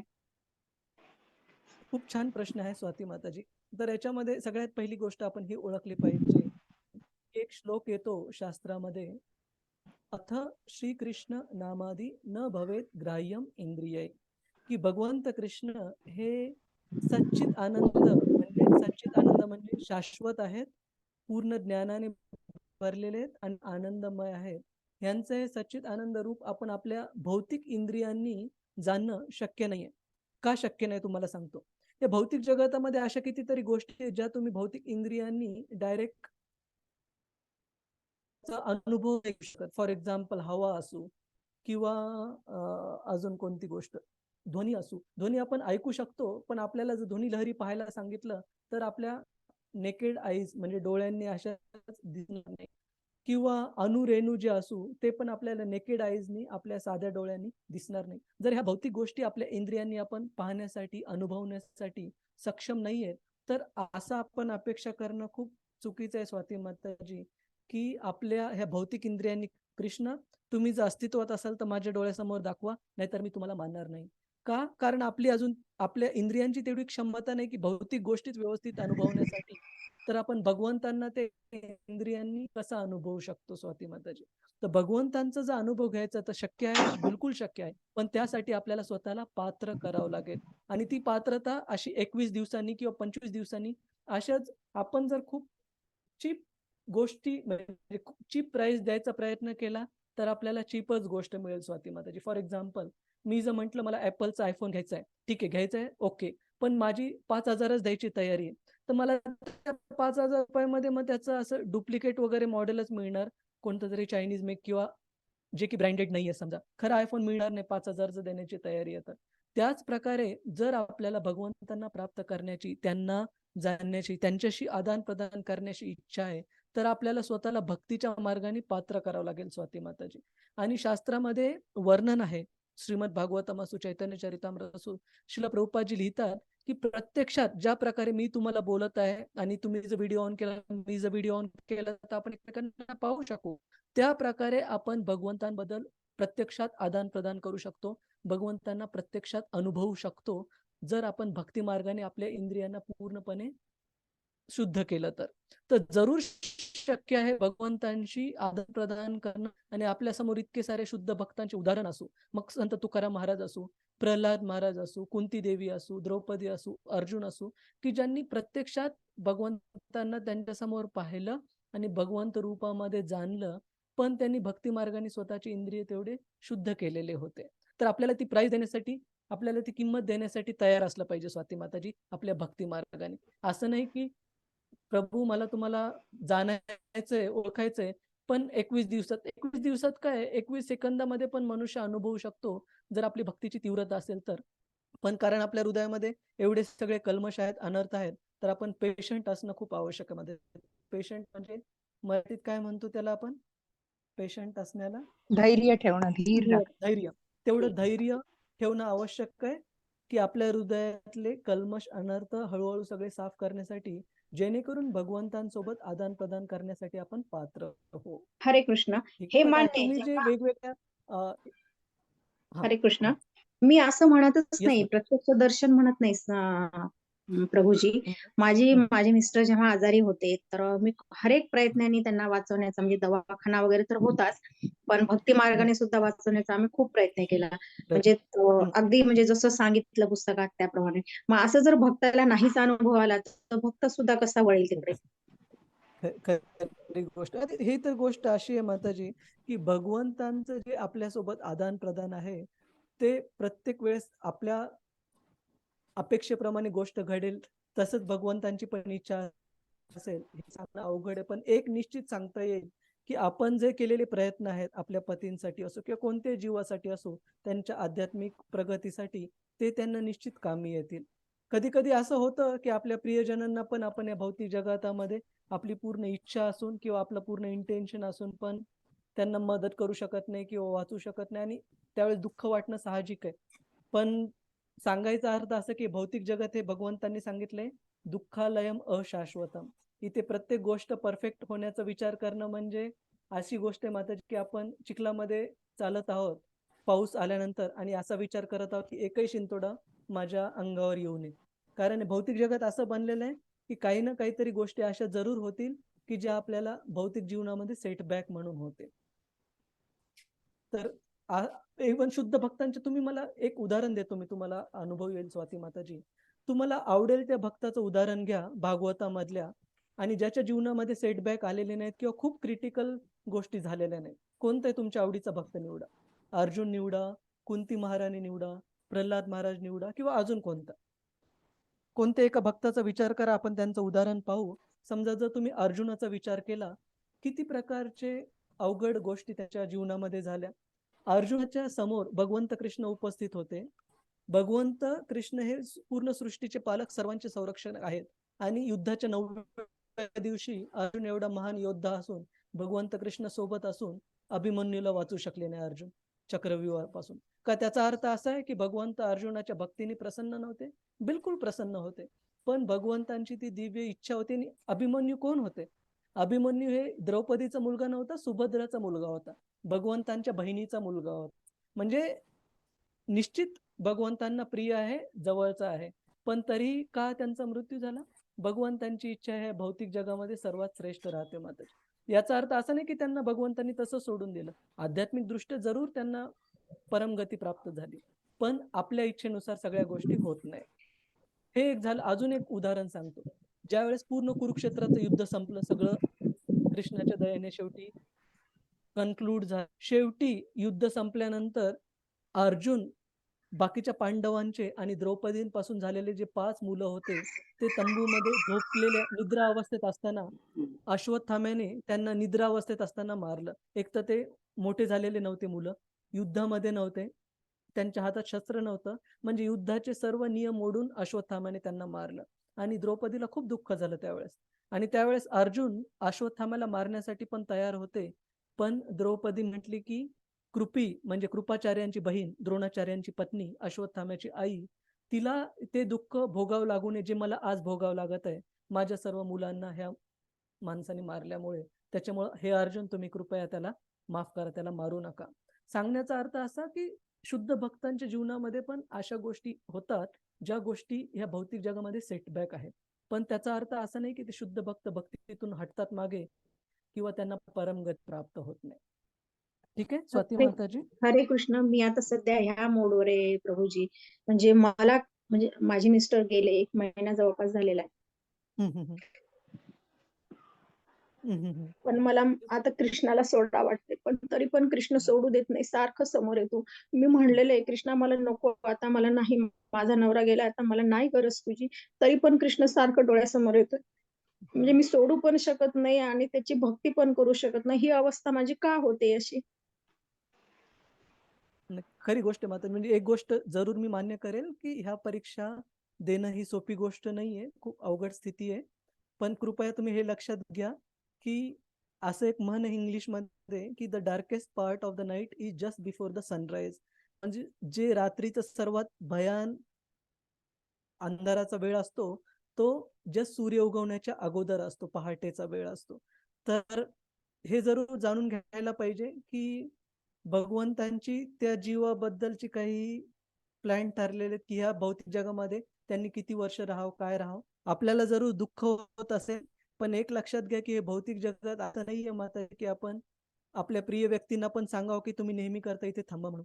खूप सारे दुःख आहे त्याच्यामध्ये आणि त्यांचा प्रत्येक जीवाचा कालावधी ठरलेला आहे जन्माच्या वेळेला. तर आपण ही प्रार्थना निश्चित करू शकतो, तुम्ही, मी आणि बाकीचे भक्त पण, की प्रभूजींना भगवंतांच्या भक्तीमध्ये जेवढे चांगल्यात चांगली गती प्राप्त होईल पुढच्या त्यांच्या भक्तीमध्ये प्रगती करण्यासाठी, ती प्राप्त व्हावी आणि भगवंतांच्या भगवत धामामध्ये लवकरात लवकर त्यांना प्रवेश मिळावा, ही आपण जरूर प्रार्थना करू. आणि असं बिलकुल नाहीये की दुःख होत नाही. अर्जुन पण रडलेले ज्यावेळेस अभिमन्यू गेलेला त्यावेळेस तर पूर्ण भगवद्गीता ऐकून झाली होती अर्जुनांची. ठीक आहे, तर असं बिलकुल नाहीये की तुम्हाला जी परीक्षा द्यावी लागत आहे ती कठीण नाहीये, पण तुम्ही कृपया हिंमत हारू नका. आणि भक्ती जर सोडली माताजी तर एक म्हण आहे की आध्यात्मिक जीवन कधी कधी खूप अवघड वाटू शकतं, पण भौतिक जीवन हे इम्पॉसिबल आहे माताजी. की इथं आपण स्ट्रगल करू, आपल्याला अवघड वाटेल, पण ऍटलिस्ट भगवंतांच्या शास्त्रांच्या बेसिसवर आपल्याला होप आहे जीवनात परिपूर्णता. जीवन सोडून दिलं तर पुन्हा आपण त्या गर्तेमध्ये जाऊ माताजी, त्याच्यामध्ये होप नाही. तर spiritual life may be difficult but material life is impossible. तर तुम्ही कृपया आशा सोडू नका आणि भक्तांची संगत नेहमी सोबत ठेवा, जेणेकरून तुम्हाला या अवघड काळात मदत होईल याच्यातून बाहेर निघण्यासाठी. माताजी तर बिलकुल मी असं समजू नका की मी भक्ती करायचा प्रयत्न करून पण का होत नाही. आणि आता हा प्लॅटफॉर्म बरोबर नाही, ते खूप सारे बाकीचे पण भक्त आहेत ऑनलाईन, पण तुम्हाला कधी पुन्हा वेळ मिळाला तर मी हे पण सांगेल की प्रत्येकाच्या जीवनामध्ये, इवन आमच्या जीवनामध्ये पण इतके अवघड काळ येत गेले. तर परीक्षा ह्या असा कोणताच व्यक्ती नाहीये, कोणताच भक्त नाहीये ज्याला कठीण परीक्षा दिल्या गेल्याशिवाय भगवत भक्ती प्राप्त झाली. ठीक आहे माताजी. हो, पूजा माताजीमुळे मी जोडून राहिले, नाही तर मी म्हणजे सोडणार होते हे सगळं. पूजा माताजींनी सांगितलं. हरे कृष्ण. आज मस्त गेला वर्क. काळजी घ्या माताजी. हरे कृष्ण. 40 रुपये होता. हरे कृष्ण. एक शेवटचा प्रश्न घेऊ आपण आणि इथे कन्क्लूड करू. संजना माताजी. हरे कृष्ण प्रभूजी. प्रभूजी क्षमस्व, थोडा वेळ घेते. तुम्ही आता माताजींनी जसं विचारलं आणि तुम्ही आता सांगितलं की जसं म्हणजे आपल्याला भगवंतांचे जे अनुभव घ्यावे लागतात तेवढी आपल्याला भक्ती सुद्धा त्यांची करावी लागते. पण प्रभूजी म्हणजे मला असं वाटतं की माझी भक्ती तेवढी अजून नाही भगवंतावर, कारण की त्याच्यासाठी खूप भक्ती करायची गरज आहे. पण तरी पण मला असे अनुभव येतात अचानक, असं बसताना कधी कधी असा विचार सुद्धा नसतो भगवंतांबद्दल, पण असं अनुभव येतात की जसं आपण ते प्रत्यक्षपणे कुठेतरी बघितलंय ते सगळं, म्हणजे भगवंतांना कुठेतरी आपण असं बघितलंय, कुठेतरी आपण त्यांच्या ज्या सगळ्या ज्या लीला होत्या त्या आपण प्रत्यक्ष डोळ्यांनी कधीतरी बघितलंय, असं ज्याला आपण जे scientific I think scientific language मध्ये आपण त्याला देजावू असं करून म्हणतो की तो एक प्रकार आहे. तर ते असं का होतं आधी प्रभूजी? तुला अनुभव स्वतः हो असा अनुभव येतो की मी हे कुठंतरी बघितलंय. हे लक्षात घ्यायला पाहिजे की शाश्वत जीवनामध्ये आपण सर्व भगवंतांचे हे एका वेळेस भगवत धामात राहिलेलेच भगवंतांची मुलं आहोत. फक्त आता आपले जसं वर्गातल्या काही मुलं जे नॉटी असतात, थोडे खोडकर असतात, त्यांना वर्गाच्या बाहेर कोंबडा करून हात किंवा ते कोंबडा करून किंवा आपण पायाला अंगठे धरायचं काय म्हणायचो त्याला, त्या प्रकारचे शिक्षा करून उभं केलं जातं. त्या प्रकारे आपल्याला आपल्या भगवंतांपासून विलग होऊन आनंद उपभोगण्याच्या इच्छेमुळे क्लासरूम मधून बाहेर उभा केलेले आपल्याला सध्या माताजी. तर हे वाटणं किंवा हे साहजिक आहे, आपली शाश्वत जी अवस्था आहे ती भगवंतांबद्दल बरोबर भगवत धामात राहण्याची अवस्था आहे. ठीक आहे, तर तुम्ही जरूर, काही हरकत नाही, तुम्हाला अनुभव आहे तर चांगला आहे. फक्त भक्तीमध्ये कंटिन्यू करा आणि भक्तीचे जे कार्य आहेत, जप असू, भगवंतांबद्दल ऐकणं असू, शास्त्रांचं अध्ययन असू, कीर्तन असू, त्याच्या कंटिन्यू करा, सोडू नका. प्रभूजी, कारण की हा अनुभव जो आहे खूप म्हणजे खूप मला सहन नाही होत. मला असं अक्षरशः माझ्या डोळ्यात पाणी येतं, कारण की मला कधी विचार पण करत नसते. कधी कधी असं होतं की डोक्यात नसतं भगवंतांचा विचार, पण सडनली असा अनुभव येतो की आपण म्हणजे कुठेतरी हे गोष्टी आपण अनुभवल्या आहेत, कुठेतरी माहित नाही कुठे कधी काय माहित नाही, पण ह्या गोष्टी आपण सुद्धा प्रत्यक्ष डोळ्यासमोर बघितलेल्या, असा खूप खूप अनुभव येतो. तर माझे घरचे वगैरे जे आहेत फॅमिली मेंबर ते मला बोलतात की कुठेतरी तू असशील भगवंतांजवळ पण, की म्हणून तुला असे अनुभव येतात, कारण की असे अनुभव खूप कमी लोकांना येतात. तर मला तेच विचारायचं होतं, कारण की मला याचं उत्तर भेटत नव्हतं. मी खूप शोधलेलं युट्यूब वरती वगैरे, गुगल वरती पण सर्च केलेलं की असे अनुभव का येतात, असं अचानक आपल्याला का वाटतं असं, की आपण हे गोष्टी कुठेतरी बघितल्या आहे, कुठेतरी आपला एक मेमरीमध्ये आहे या गोष्टी अशा. तुम्ही श्रीमद भागवताचा आधार घ्या माताजी, युट्यूब किंवा गुगलचा नका आधार घेऊ, आणि भगवंत तुमच्या भक्तीने प्रसन्न होऊन जरूर तुमचं तुमचं जे पण कोणतं भगवत धामामध्ये वेळेला जरूर येतील. ठीक आहे, हरे कृष्ण. हो प्रभूजी, धन्यवाद. हरे कृष्ण. हरे हरे. खूप खूप धन्यवाद आपल्या सगळ्यांचा. आज जरा उशीर झाला त्याच्याबद्दल माफी असावी. हरे कृष्ण. हरे कृष्ण. हरे कृष्ण प्रभूजी. हरे कृष्ण, हरे धन्यवाद कृष्ण मॅडम. प्रभूजी, धन्यवाद. हरे कृष्ण प्रभूजी. धन्यवाद. हरे कृष्ण.